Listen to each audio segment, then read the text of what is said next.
আশুরা হলো এই নিয়তে নয়, সুন্নতের আশুরা হয় ফেরাউনের কবল থেকে নাজাতে মুসিয়া শুকরিয়ার নিয়তে। তোমরা তো একেবারে পথভ্রষ্ট হয়ে গেছো, মকদুব হয়ে গেছো, অতএব তোমরা যদি মুসার স্মরণে সিয়াম রেখে থাকো তো তোমাদের চাইতে আমরাই বেশি হকদার। তখন তিনি বললেন, যদি আমি আগামী বছর বাসি আমি ইহুদিদের বিপরীত করব, লাসুমান্না তাসিয়া, ওই নবম দিন সিয়াম রাখবো। তাহলে ইহুদিদের বিপরীত হবে। বুঝতে পারছেন কি ছিল না ছিল। সারা বিশ্বতে এখন ফেরাউনের রাজত্ব চলছে। তো ফেরাউনিদের বিরুদ্ধে নবুয়তের লড়াই স্মরণ করার জন্যই আমরা আশুরা সিয়াম রাখি। আহলে হাদিস আন্দোলন বাংলাদেশ, আসুন পবিত্র কুরআন ও সহিহ হাদিসের আলোকে জীবন গড়ি। আলহামদুলিল্লাহ আলহামদুলিল্লাহ নাহমাদুহু ওয়া নাস্তাঈনুহু ওয়া নাস্তাগফিরুহু ওয়া নু'মিনু বিহি ওয়া নাতাওয়াক্কালু আলাইহি ওয়া নাউযু বিল্লাহি মিন শুরুরি আনফুসিনা ওয়া মিন সাইয়্যাতি আমালিনা মান ইয়াহদিহিল্লাহু ফালা মুদিল্লা লাহু ওয়া মান ইউদ্লিল ফালা হাদিয়া লাহু ওয়া নাশহাদু আন লা ইলাহা ইল্লাল্লাহু ওয়াহদাহু লা শারীকা লাহু ونشهد أن محمدا عبده ورسوله فأعوذ بالله السميع العليم من الشيطان الرجيم بسم الله الرحمن الرحيم إن عدة الشهور عند الله 12 شهرا في كتاب الله يوم خلق السماوات والأرض منها 4 حرم ذلك الدين القيم فلا تظلموا فيهن أنفسكم وقاتلوا المشركين كافة كما يقاتلونكم كافة واعلموا أن الله مع المتقين سورة التوبة 36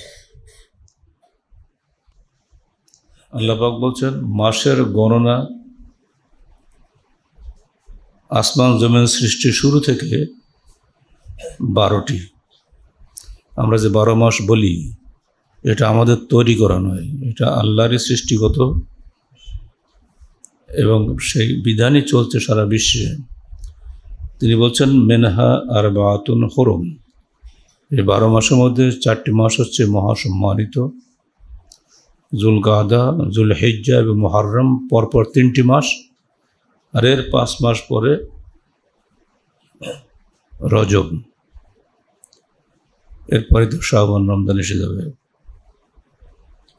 তবে হ্যাঁ, এই 4টি মাসে তোমরা পরস্পরের উপরে জুলুম করো না, ওয়ালা তাজলিমু ফিহিন্না আনফুসাকুম। মুহররম মাস পড়ে গেছে, আজকে 9ই মুহররম, বাংলাদেশে আগামীকালকে 10ই মুহররম, আশুরার দিন। মুহররম থেকে জুলকাদা, জুলহিজ্জা, মুহররম 3 মাসে তোমরা পরস্পরের উপরে কেউ জুলুম করো না। মারামারি হত্যাকাণ্ড তো আলাদা বিষয়। তবে কাতুল মুশরিকিনা কাফা, যদি মুশরিকরা তোমাদের উপরে সমবেতভাবে যুদ্ধ করতে আসে তাহলে তোমরা তাদের সঙ্গে সমবেতভাবে যুদ্ধ করো। ওয়ালামু আন্নাল্লাহা মাআল মুত্তাকিন, মনে রেখো, জেনে রাখো যে আল্লাহ পাক সবসময় মুত্তাকিদের সঙ্গেই আছেন। এটা হলো চিরস্থায়ী বিধান। আমরা প্রথম 3 মাসের শেষ করে ফেলেছি, জুলহিজ্জার উপরে আমাদের খুতবা গিয়েছে, আপনারা জানেন। হজের বিধান পালন করে এখনও প্রায় সব দেশে ফিরছেন। লাস্ট ফ্লাইট এখনও বোধহয় 1-2টা আছে। তবে মুহররম শুরু হয়েছে। মুহররমের এই মাসটা কেন সম্মানিত, এই বিষয়ে আমাদের দেশে ভুল ধারণা প্রচলিত আছে। আমাদের দেশেও আশুরা ছুটি আছে সরকারিভাবে, কিন্তু সে সরকারি সুন্নতি ছুটি নয়। কি জন্য ছুটি দেওয়া হচ্ছে সরকার নিজেও জানে না। চলবে ট্র্যাডিশনাল ছুটি। আশুরা প্রকৃত ইতিহাস কোরআনে আছে। এটা হলো ফেরাউনের কবল থেকে মুসার নাজাত পাওয়ার শুকরিয়া হিসেবে ওই দিন ছিল 10ই মুহররম, আশুরার দিন। তিনি আল্লাহ পাকের শুকরিয়া আদায় করে সিয়াম পালন করেছিলেন। এই তখন থেকেই চলছে আশুরা সিয়াম। এটা জাহেলি যুগেও ছিল। আল্লাহ রসুল সাল্লাল্লাহু আলাইহি সাল্লাম এবং তার বংশধর কুরাইশরা, যদিও তারা মুশরিক ছিলেন, কিন্তু সবাই আশুরা সিয়াম যুগ যুগ ধরে পালন করতেন। যে মুসার আমল থেকে মুহাম্মদের আমল পর্যন্ত পুরা এটা চালু আছে। আমরা যে আশুরা করি এটা মূলত একেবারে তার বিপরীত। রাসূলুল্লাহ সাল্লাল্লাহু আলাইহি সাল্লামের মৃত্যুর 50 বছর পরে 61 হিজরিতে ইরাকের কারবালাতে হুসাইনের সঙ্গে যে যুদ্ধ হয়েছিল ইয়াজিদের বাহিনীর, সে যুদ্ধের ফলশ্রুতিতে হুসাইন শাহাদাত বরণ করেন। সেই উপলক্ষে শিয়াদের অনুকরণে এদেশে আশুরা পালিত হয়। এখানে নাজাতে মুসার শুকরিয়ার কোনো নিয়তি নেই। রাজশাহীতে শিয়াদের 2টা মসজিদ আছে, একটা হলো উপশহরে, একটা হলো কয়ের তেড়ায়। আর তারা মিছিল করবে এই উপশহরে, আর করবে রেলগেট থেকে সাহেববাজার পর্যন্ত। কিন্তু কয়ের তেড়া করার সমস্যা আছে। ওখানকার আমাদের কবর পূজারীরা, সুন্নি ভাইরা খুব বিরোধী হওয়ার কারণে ওরা ভয় আর মিছিল করতে পারছে না। রাজশাহীতে যে শিয়া আছে, হিসাব করলে তো দশমাংশ হবে না, কিন্তু তাদের জন্য কিন্তু ছুটি হচ্ছে।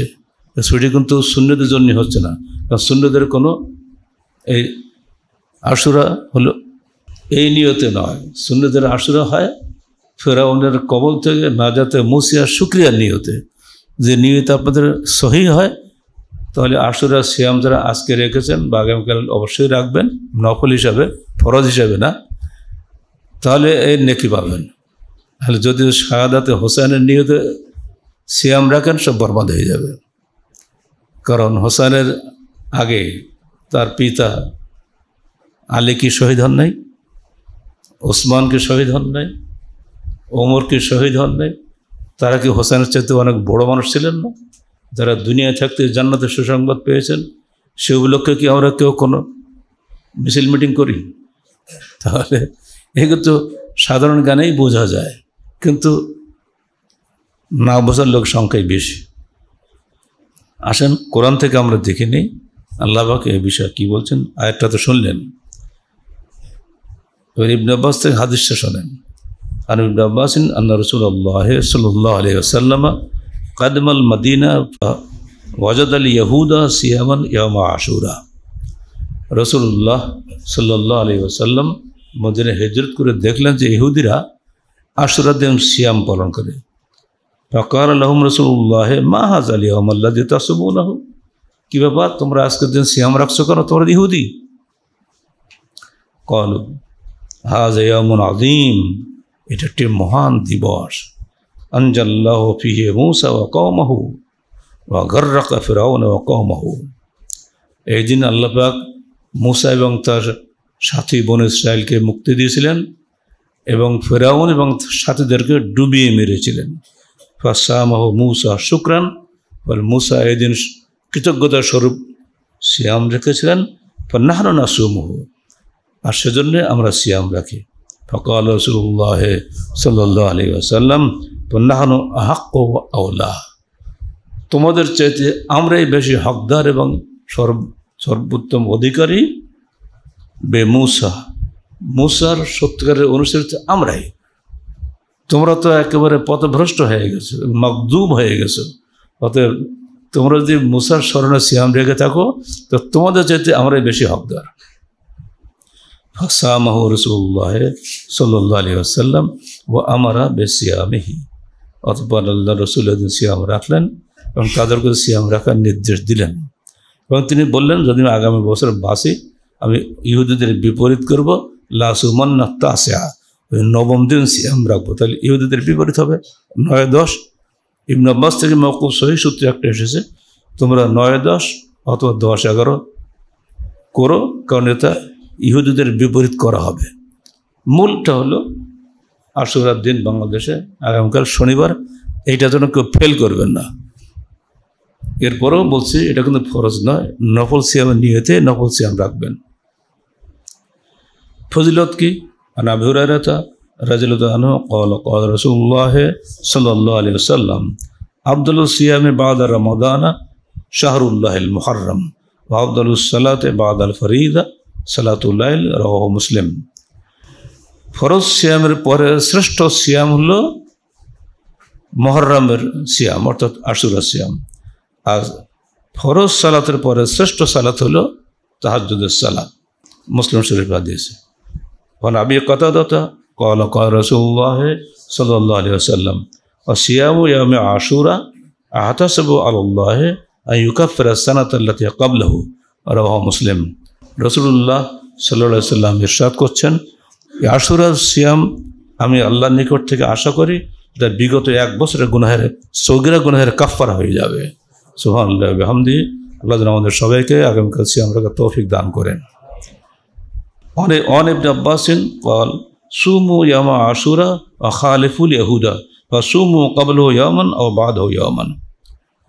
মওকুফ সহিহ। ইবনে আব্বাস বলছেন, তোমরা আশুরা সিয়াম রাখো ও ইহুদিদের বিপরীত করো।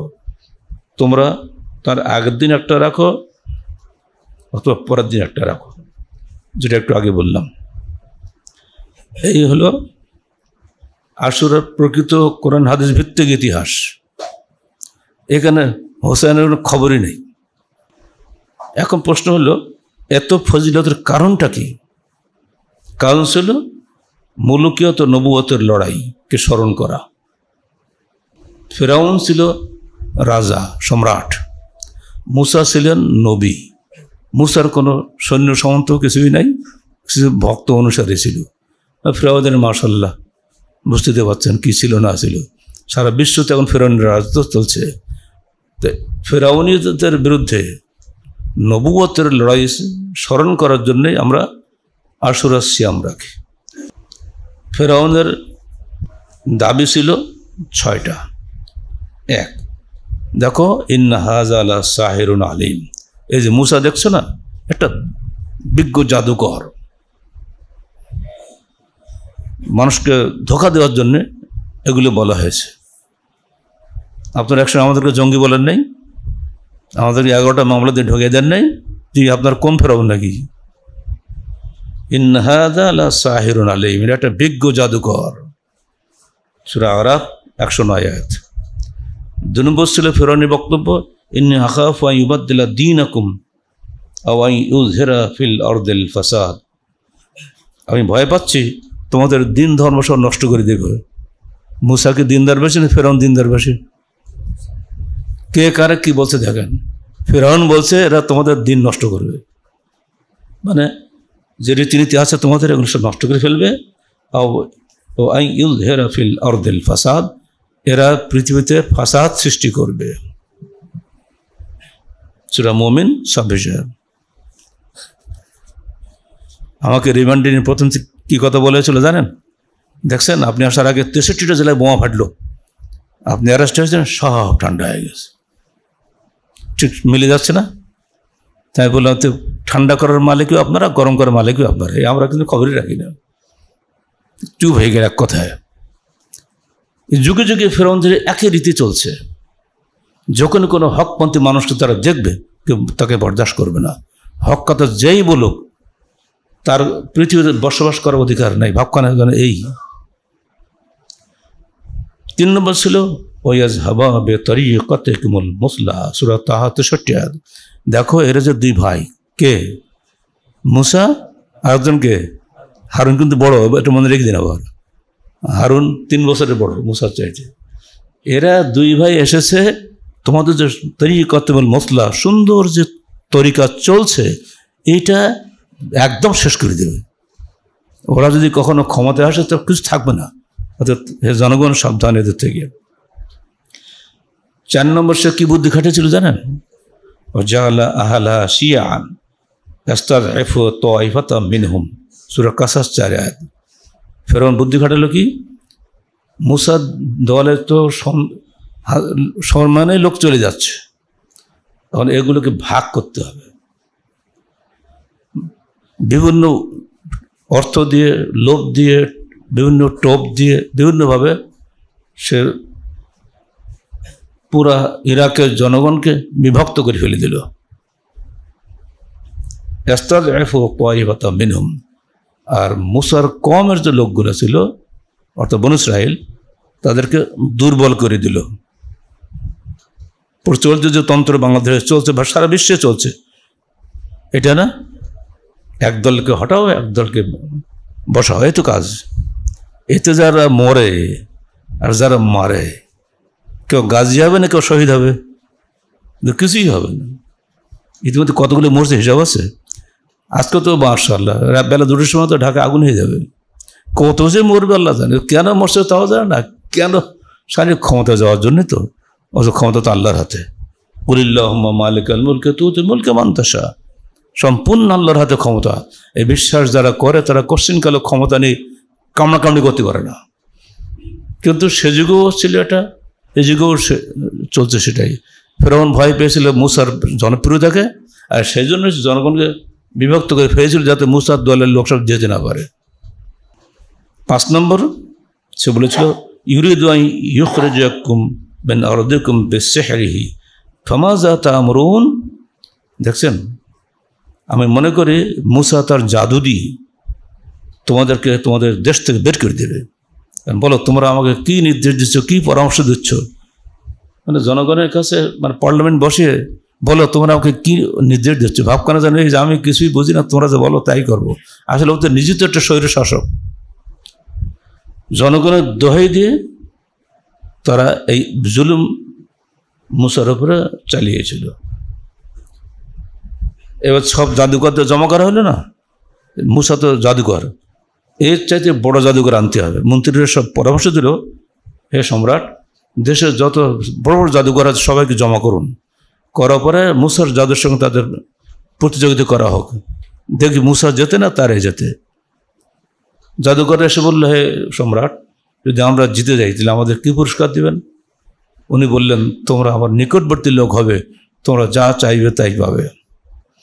কিন্তু তাদের সমস্ত জাদু ফেল।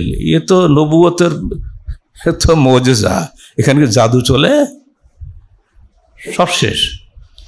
তখন শ্রেষ্ঠ জাদুকররা বুঝলো যে মুসা আসলে জাদুকর নয়। কারণ আমাদের সামনে ছেলে মানুষের যে জাদু শিখতে তো মাস্টার লাগবে, ও তো কোনো মাস্টারই নেই, কোত্থেকে শিখবে? আর আমাদের চেয়ে বড় জাদুকর ইরাকে নাকি। তারা বুঝতে পারলে এবং সঙ্গে সঙ্গে ওইখানে সেজদায় পড়ে যে তারা মুসলমান হয়ে গেল সঙ্গে সঙ্গে। আর এটাই ইবনে আব্বাস বলছেন, আসবাহু সাহারাতান ওয়া আমসাউ শুহাদা, সকালে যারা ছিল জাদুকর, সন্ধ্যায় তারাই হলো শহীদ। কি চমৎকার কথা! কারণ ফেরাউনের নির্দেশে সবগুলোকে হত্যা করা হলো। হত্যা করলে কি লা দায়রা ইন্না ইলা রাব্বিনা মুনকালিবুন।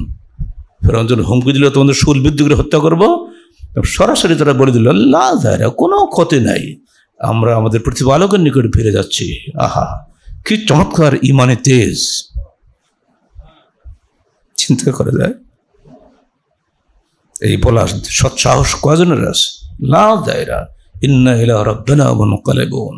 এখন এটা বলা হয় বিমানে ওঠার সময়, বিমানে ভয় পায় যে পটকে পড়তে সব শেষ, তাই না?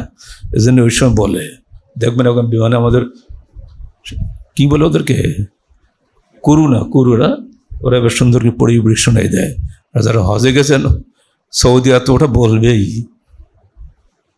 যাই হোক, এখন সেই জাদুকরদের সেই মুনকালিবুনে চলে আসছে এখন বাংলাদেশের বিমানের মধ্যে। তাও ভাগ্য যে আগে তো এটা বলতো না, এখনো আছে চালু।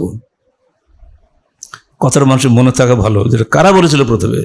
ফেরাউনের জাদুকররা, যাদেরকে হুমকি দেওয়া হয়েছিল তোমাদের শুলবিদ্ধ করে তিলে তিলে হত্যা করা হবে, তারা বলেছিল লা দায়রা ইন্না ইলা রাব্বিনা মুনকালিবুন।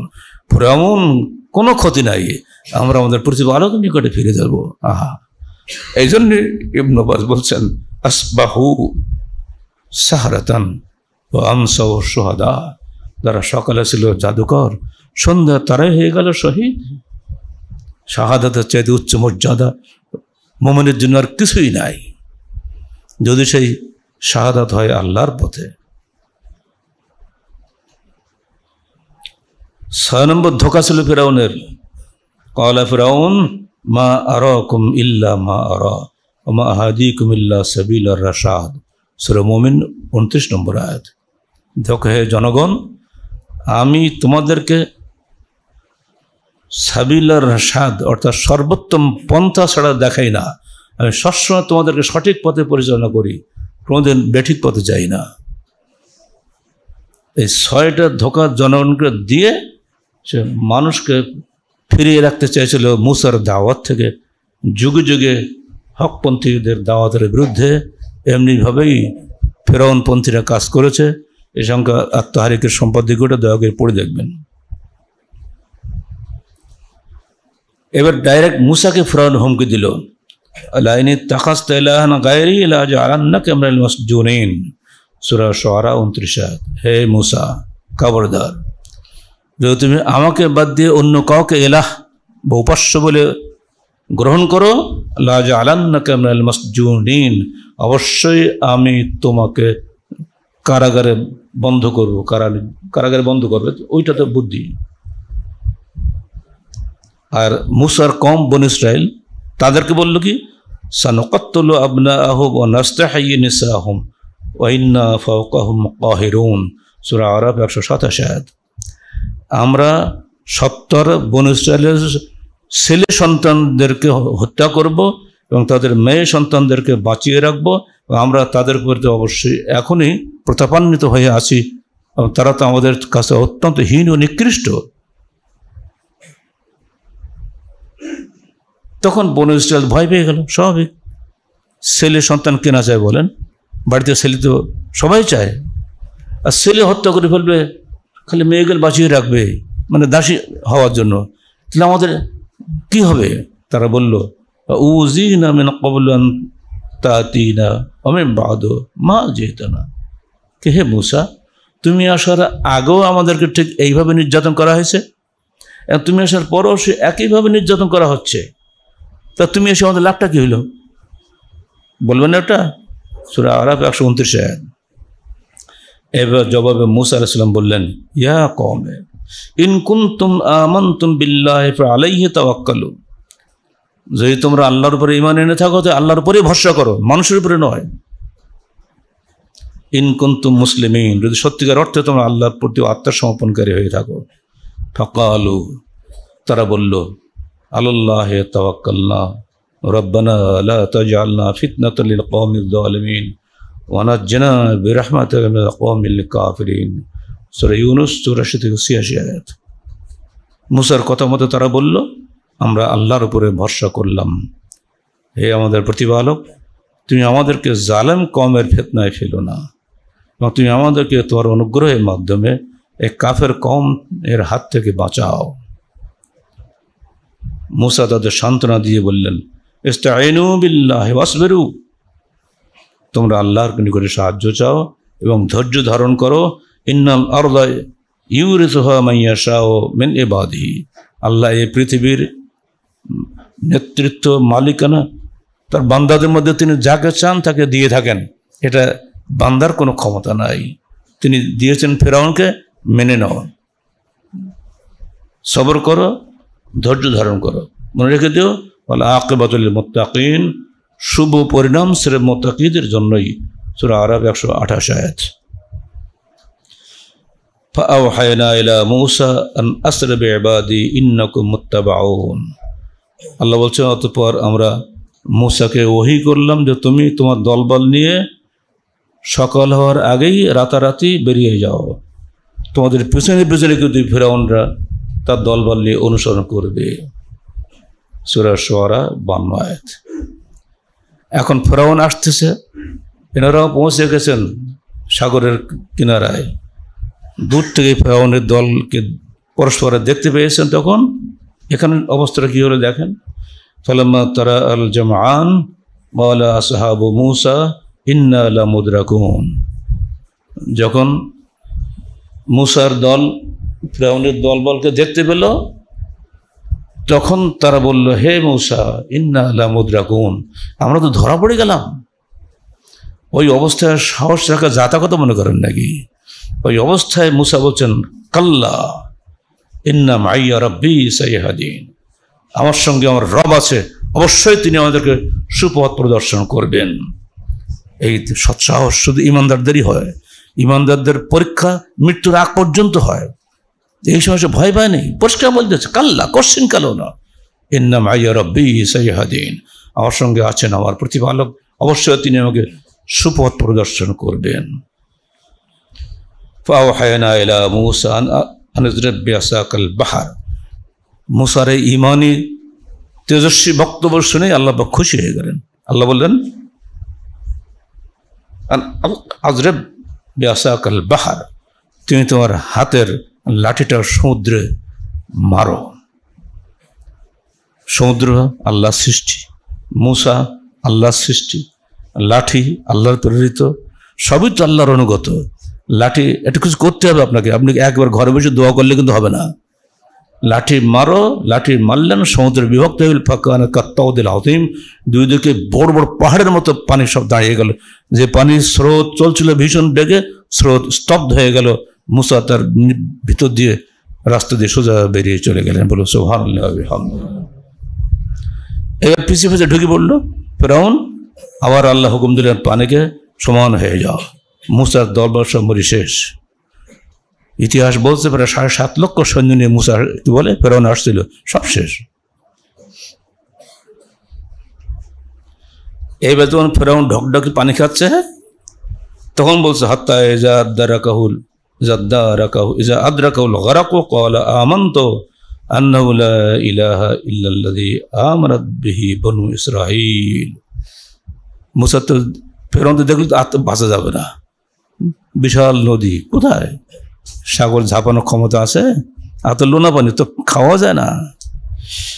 যখন তা ডুবছে তখন সে বলছে আমান্ত, আমরা আমান্ত বিল্লাহ বলি না, মালায়েকা তো বলি না। ডুবার সময় মূসা বলছে, আমি কি বলে ওটা ফিরআউন, আমি ঈমান আনলাম সেই মহাশক্তিধরের সত্তার উপরে, লা ইলাহা ইল্লাল্লাযী আমানাত বিহি বনু ইসরাঈল, যে সত্তার উপরে ঈমান এনেছে বনু ইসরাঈল, তার উপরে আমি ঈমান আনলাম। সঙ্গে সঙ্গে আল্লাহ পাক জবাব দিলেন মূসার মাধ্যমে, আল আন, এখন, ওয়াকাদ আসাইতা মিন ক্বাবলু, অত ইতিপূর্বে তুমি অবাধ্যতা করেছিলে,